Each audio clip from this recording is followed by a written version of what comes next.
Assalamualaikum warahmatullahi wabarakatuh. Perkenalkan, nama saya Tiarana Oktaviani dengan NIM 1202090099. Assalamualaikum warahmatullahi wabarakatuh. Perkenalkan, saya Siska Walia dari PGMI 2C, NIM 1202090088. Assalamualaikum warahmatullahi wabarakatuh. Perkenalkan, nama saya Siti Nuraini Latifah, NIM 1202090089. Assalamualaikum warahmatullahi wabarakatuh.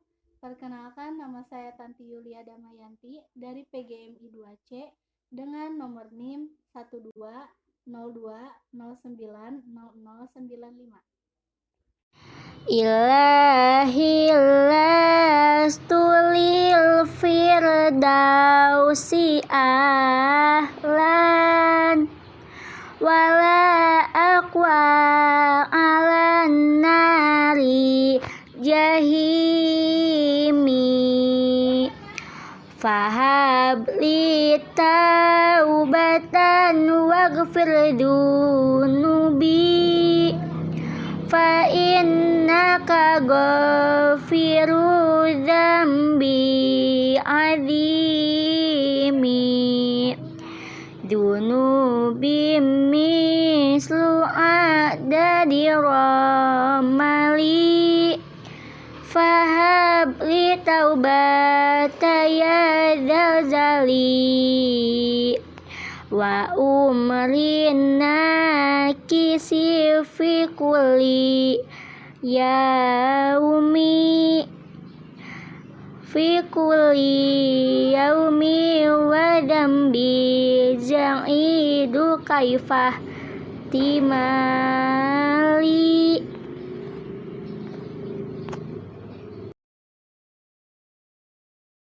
Yang artinya, wahai Tuhanku, aku bukanlah ahli surga, aku juga tidak kuat dalam neraka.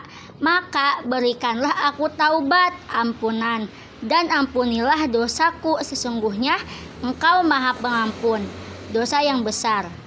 Dosaku bagaikan bilangan pasir. Maka berikanlah aku taubat, wahai Tuhanku yang memiliki keagungan. Umurku berkurang setiap hari, sedang dosaku selalu bertambah. Bagaimana aku menanggungnya, wahai Tuhanku? Hamba-Mu yang durhaka telah datang kepadamu dengan mengakui segala dosa, dan setelah memohon kepadamu, maka jika Engkau mengampuni, Engkaulah pemilik ampunan.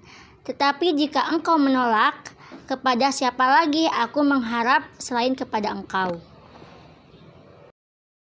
Syair Ilastu Abu Nawas. Meskipun terkena jenaka, Abu Nawas sebenarnya adalah seorang ulama yang sangat alim. Oleh sebab itu, ia mempunyai murid yang sangat begitu banyak. Ada seorang yang sangat rajin menanyakan setiap perkataan maupun tindak tanduk Abu Nawas. Suatu ketika, ia memergoki ada 3 tamu yang mendatangi gurunya dan mengajukan pertanyaan yang sama. Orang pertama mulai mengajukan pertanyaan, manakah yang lebih utama, orang yang melakukan dosa-dosa besar ataukah orang yang melakukan dosa-dosa kecil? Orang yang mengerjakan dosa-dosa kecil, jawabnya Abu Nawas. Mengapa begitu? Tanya orang pertama. Karena mudah diampuni oleh Tuhan, jawab Abu Nawas singkat. Berikutnya, orang kedua pun bertanya dengan persoalan yang sama persis, manakah yang lebih utama, orang yang melakukan dosa-dosa besar atau orang yang melakukan dosa-dosa kecil? Kali ini Abu Nawas berkata, orang yang tidak mengerjakan keduanya. Mengapa begitu? Tanya orang kedua. Dengan tidak melakukan keduanya, tentu tidak memerlukan pengampunan dari Tuhannya, jelas Abu Nawas. Orang kedua langsung bisa mencerna jawaban Abu Nawas. Terakhir, orang ketiga. Orang ketiga pun mengajukan pertanyaan yang sama. Manakah yang lebih utama, orang yang melakukan dosa-dosa kecil ataukah dosa-dosa besar? Orang yang mengerjakan dosa-dosa besar, jawab Abu Nawas.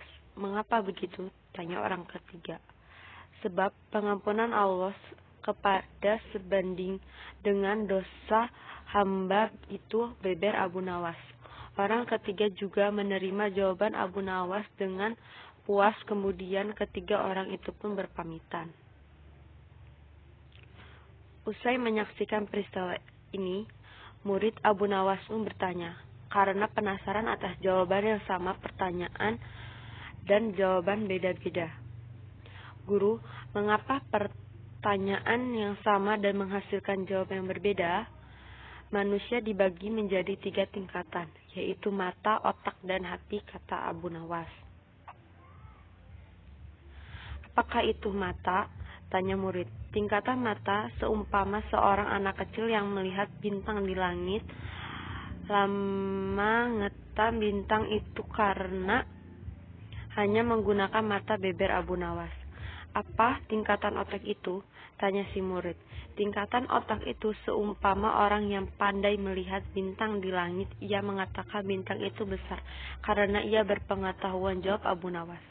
Apa tingkatan hati itu? Tingkatan hati ialah seumpama orang pandai dan bijaksana melihat bintang di langit. Ia mengatakan bintang kecil itu, walaupun ia tahu bintang itu ternyata besar.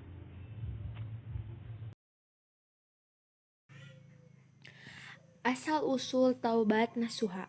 Beberapa riwayat banyak menyebutkan bahwa kumpulan dosa yang mendapatkan ampunan dari Sang Maha Pengampun dosa yang telah disesali dan diobati dengan taubat nasuha. Tobat yang sungguh-sungguh, bukan tobat yang kaleng-kaleng.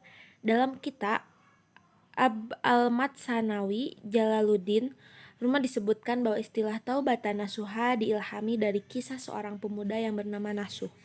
Ketika masih muda, Nasuh bekerja sebagai seorang pelayan di pemandian perempuan, sehingga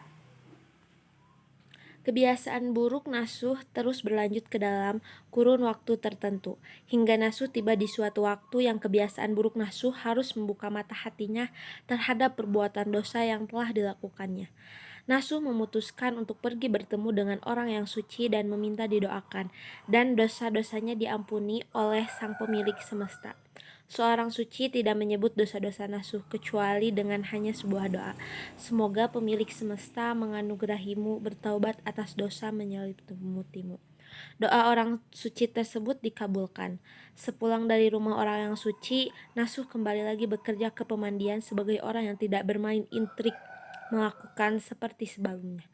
Beberapa saat kemudian terdengar kabar bahwa salah satu pengunjung pemandian telah kehilangan batu permata yang harganya sangat mahal.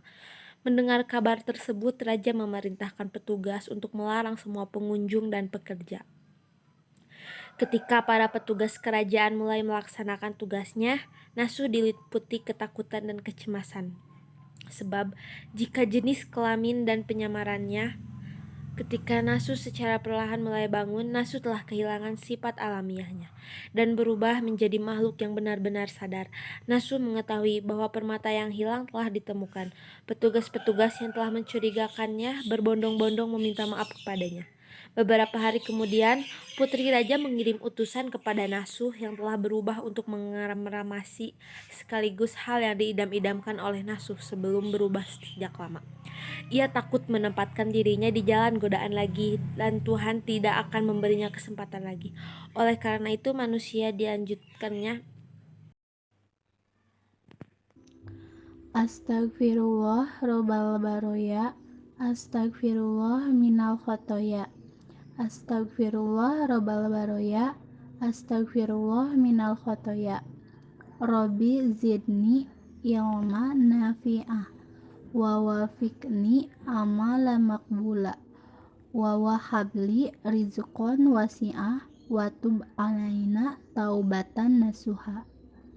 Astagfirullah robbal baroya, astagfirullah minal khotoya, wali hajasiri adu fi yashari wa ashari, anna abdun soro fakri, inna fakri wa dirori, inna fakri wa dirori.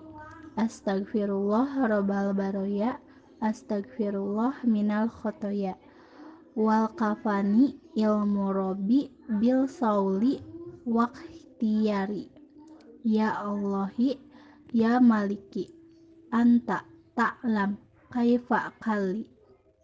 Astagfirullah robbal baroya, astagfirullah minal khotoya. Astagfirullah robbal baroya, aku mohon ampun pada Allah Tuhan sekalian makhluk. Aku mohon ampun pada Allah daripada segala dosa, ya Allah, ya Tuhanku. Tambahkanlah ilmu yang bermanfaat kepadaku dan bimbing aku pada amalan yang diterima. Berikanlah aku rizki yang luas dan terimalah taubatku, taubat nasuha. Dan ini rahasia seruan doaku padamu, dan aku berharap moga dipermudahkan. Aku adalah seorang hamba yang fakir. Sesungguhnya kami fakir dan memerlukanmu. Dan cukupkan aku dengan ilmumu ya Rob, dengan seolah permohonanku dan pilihanku. Wahai Tuhanku yang menguasai diriku, Engkau maha mengetahui keadaan hambamu ini.